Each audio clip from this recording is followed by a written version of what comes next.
Thank you so very much. Thank you. Good morning, everyone. Thanks so much for having me. Am I sounding okay to all of you? Yeah. Wonderful. Thank you so very much. There's a lot that I wish to say, and we only have so much time, so apologies in advance if I sound like an auctioneer. But we'll try to make this nice and quick. I thought we'd start with this lovely illustration for our month's topic, inclusive, because this is something that's very important to me. It's been part of my life's journey, and of course what I'll share with all of you, and I hope it's part of yours. What's striking about this image to me immediately is that what you see is circular. And of course, no man is an island, no woman is an island, no person does anything of any wealth or any worth by him or herself. And my wish to begin with this is to come back to this time and again, because our lives are circles, and I'll speak to that in just a moment and over the course of this talk. Also, I want to talk about playing, because what you see is a very playful, happy image. And there's a game that we play when we start our lives called show and tell. It's the first game we play. When we get to a kindergarten, we want to tell others who we are, what it is we have to say. We play show and tell. We never stop playing that game over the course of our entire lives. And my life is this is exactly what we're doing this morning. We're playing show and tell, and thankfully you're giving me the chance to do that with you this morning. This is the game I've been showing and telling for the last few years of my life. It is my life's love and work. I make pictures of writers principally for their books, and I make pictures of people from other walks of life. Of course, I'll share that with you. This is what's available for sale next door, but we'll get to that later. So just very quickly, a few photographs of people who are in my book and who are not. Some faces you'll know and some you won't, but just to give you a sense of what it is that I'm doing in the day-to-day. This is Donna Tartt, who wrote a worldwide bestseller called The Goldfinch. It will become a feature film out this October with Nicole Kidman and others in the role leading that film. Chinua Achebe, the continent of Africa's greatest writer through its history. He's no longer with us. He hails from Nigeria, but Nigeria's greatest writer alive today, Chimamanda Ngozi Adichie, very much is, and she's written a novel called Americana, if you've not read it, that speaks to the very nature of what we're talking about this morning. Salman Rushdie, who spent 10 years of his life in hiding because of what he'd written as a work of fiction called the Satanic Verses, and that led to the Ayatollah Khomeini asking that he be killed. Still very much with us, still very strong, here at the age of 71 last summer. Toni Morrison, Nobel Prize winner, great gift to the world and to our country, of course, as a U.S. person who won the Nobel Prize for fiction, our national worldwide treasure. Cormac McCarthy, author of a number of works that speak to the most poetic moments of the worst of the human experience. If you've not read his work, then perhaps you've seen No Country for Old Men or The Road. The mystery of this amazing man I photographed in Santa Fe. J.K. Rowling, I hope you know who she is. Beautiful, elegant lady. Malcolm Gladwell, A Career of Curiosity, hopefully inspiring curiosity in all of us. Oh my goodness. This is the fellow, of course, behind whom we have Hamilton. And if you've not read, and I apologize for suddenly blanking on my friend's name. there are a lot of people here. But Ron Chernow is a man who has written biography after biography.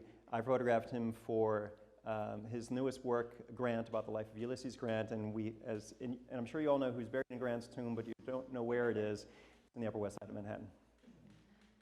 Elie Wiesel, winner of the Nobel Peace Prize. He wrote a book called Night, which was a reflection of his suffering and his family's suffering at the Auschwitz camps, and of course he was fortunate to survive when most of his family did not. A man of incredible grace, sadly.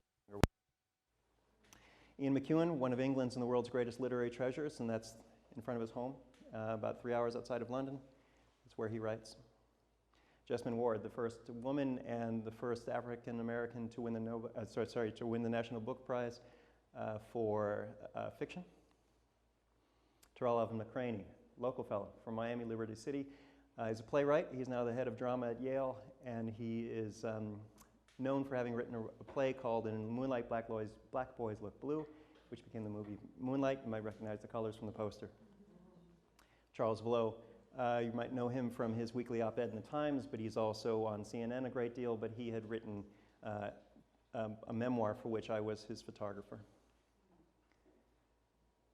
Masha Gessen. Masha Gessen is our country's leading expert on all things Russia. She came to the United States in her teens. She is Russia's most famous member of the LGBT community. When Russia, just I believe now 3 years' time ago, made it legal to physically oppress people who have of same-sex orientation. There to cover that legislation, she herself was beaten and she survived. Binyavanga Wainaina, a very well-known writer from Kenya, This is him before, and this is after him coming out, and in his home country it's illegal to be gay. Marlon James from Jamaica, he just won the Booker Prize for his last work, and he has a new novel out right now. Also openly gay fellow, but an incredible talent who teaches in Minnesota. Sunil Yapa, writer from Sri Lanka, and I thought to just share this picture with you because that's my jacket. It's nice to see in pictures.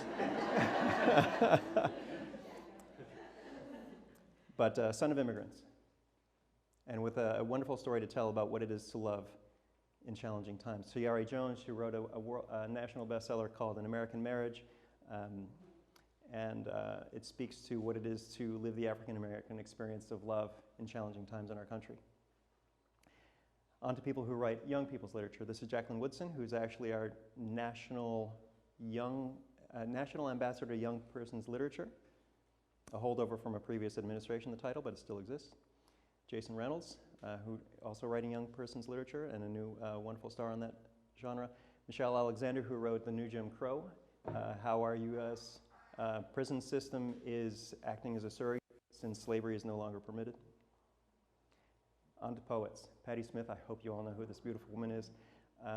She came to the United States, she came to New York from Pennsylvania wanting to find her voice as a poet. She worked at Shakespeare and Company bookstore in New York City and wound up meeting Robert Mapplethorpe in the park, and she went on to become the wonderful woman we all know. Juan Felipe Herrera, National Poet Laureate from 2015-2017, and our world's foremost Chicano poet. Amiri Baraka, a poet who championed civil rights in the 60s and 70s, went on to also author a number of plays, no longer with us. David Tomas Martinez, Latin American poet who was a former gangbanger, and he said that poetry saved his life. Eileen Miles, probably the most prominent poet in the LGBT community our country has. Elizabeth Alexander, if you guys watched President Obama's inauguration, she's the one who recited her poem. Kimiko Han, a Japanese poet, and now another Japanese person. So, of course, I would hope you all know the world's most famous widow, sadly, Yoko Ono, and of course, I want to talk a little bit about her late husband. So seeing this picture reminds me to tell you the story of something remarkable for which John Lennon was punished as a child. When he was in kindergarten, I believe it was kindergarten, he was asked, the entire class was asked what he or she wanted to be when he or she grew up. And he was punished for his answer because he wouldn't subscribe to a job title. He just said he wanted to be happy. Tina Raehwan, so now we're going to share some musicians with you. This is Tina Raehwan. Tina Raehwan comes from the island of Mali. They won the Grammy Award for Best World Artist, I believe, in 2012, and were nominated again in 2018. They speak no English. I speak very little French, but we got through the shoot. And the joy of not having that common language, but having the common language of body language, expression, humor, and un peu de français, we had a lovely experience. Pussy Riot, I would hope you know who they are. They're in the news recently. A number of years ago, Putin put them in jail for their songs against him, and after they served their time and with worldwide outcry, they were able to be released and come to New York. Björk, my goodness, magic in a human body. Michael Stipe from R.E.M., very placid fellow. This is someone you don't know. This is a writer, an artist named Jennifer Rush, and she's on in years, but she had 50 top 10 hits in Germany. I hope you all know who this amazing human being is, Questlove. The RZA from Wu-Tang Clan. This was all planned out, and absolutely not.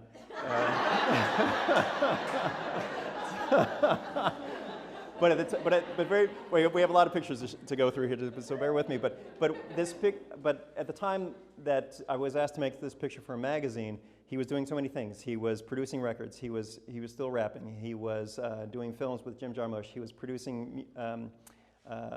He was starting Wu Chess, and I thought he's involved in so many things. He's such a virtuoso. So why don't we put the concept of virtuoso in the picture?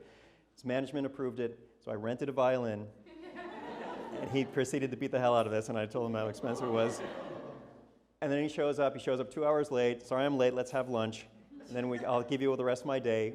we had a lovely lunch. We talked about all kinds of things while everybody else listened. And then it was time to get started. And I said, okay, throw your suit on. He said, suit? Don't you know the concept? I talked to your management. No, no one ever told me. Oh boy, that's my suit. Same size. He's a vegetarian. The late Lou Reed, the late and beautiful Sharon Jones. Sharon Jones did a great job of telling me the difference between joy and happiness. This is joy. Solange. When I photographed Solange, I had about 5 minutes. She's about to go on stage in front of 5,000 people, and I'm back in her trailer, and I said, Solange, your hair is so beautiful. I just want to pull your fingers through your hair and just see those braids flow. She pulled her hair back and said, I can't hear a thing you're saying. She had these little pads in her ears. Bono.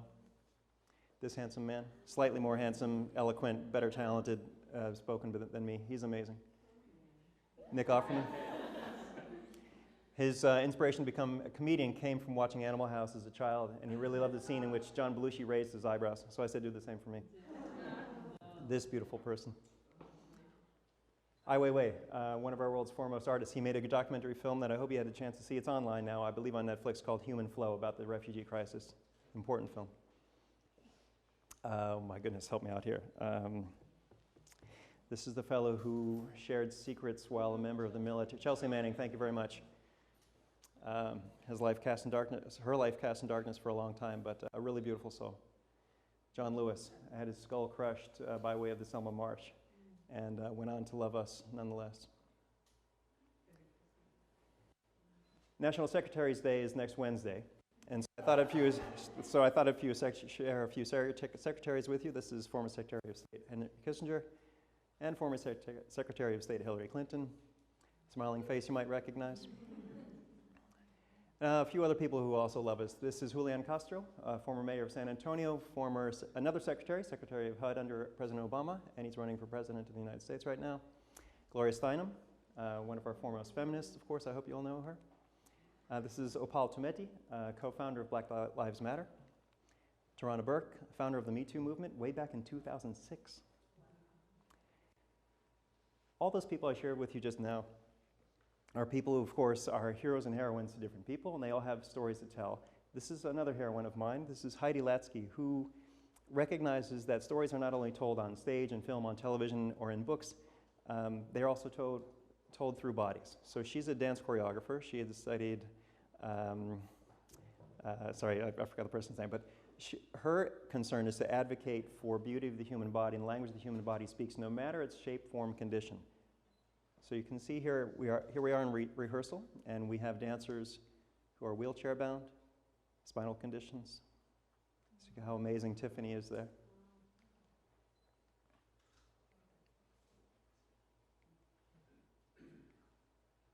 Cerebral palsy, burn victim, blind, and still be that happy, of course. In performance in Central Park.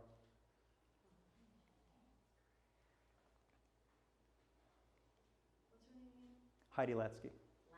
Lansky, L-A-T-S-K-Y. Now performing outside of the new Whitney Museum of American Art. The outdoor stairwell there. Whatever package we come in, we all are beautiful. At the entrance to New York University's Tisch School of the Arts. The fellow on the left is blind. City Hall. United Nations, National Portrait Gallery. And of course, expression is a community effort, as you saw in that very first illustration, and you see in these photographs, and hopefully it becomes contagious in a positive way. You're welcome to dance with them. Mm-hmm. Identification in another person, of course, is the first step to building empathy, to moving forward as a people, to becoming a better person, and to building a community. So I thought I'd share with you a few pictures of people whose voices we're not necessarily wanting to hear. So these are pictures of illegal immigrants. This is Alex from Russia. Alex is homosexual, and he left when he learned he could no longer live in his country without being beaten. Leland from Bangladesh, writer, intellectual, And the government there wanted to silence his voice, so he came here so that hopefully he would have the chance to speak. Yesenia is a legal refugee from Venezuela, where she spoke out against the dictator Chavez, for which she was expelled from school, was not permitted to get work, and the lives of her family were threatened. So therefore she came here, and all she really wants to do is just love her daughter. Song Cho is from Tibet, where she was in an abusive relationship and just needed to be able to provide for her son. In 2014, Trayvon Martin was murdered, and that really upset me. Sorry, I'm really nervous. And that's okay, because nervous energy means something good is happening. So I wanted to speak out to that because I remember the quote from Geraldo Vera, who said that if Trayvon Martin was not wearing a hoodie, he'd still be alive today. And I'd never thought that a piece of clothing could be seen as an object of fear. I thought it would be smart to then see that as a vehicle for love.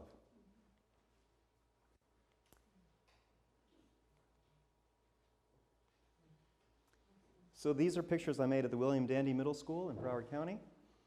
And we made a peace symbol, of course, as you can see. And then I invited a lot of friends to come by, and we built a bouquet. And of course, the whole idea is to fill our hearts with what each of us has to offer to the other. But I thought I'd share with you another quote from our friend Lennon, which reads, "There are two basic motivating forces, fear and love. When we are afraid, we pull back from life. When we are in love, we open to all that life has to offer with passion, excitement, and acceptance. If we have the chance to share what it is what gifts we have with the world and with others, then beautiful things can happen." I want to say thank you to all of you for the chance to move from Broward County to Palm Beach County. And I'm sorry it took me a lifetime to be here. Thank you so much.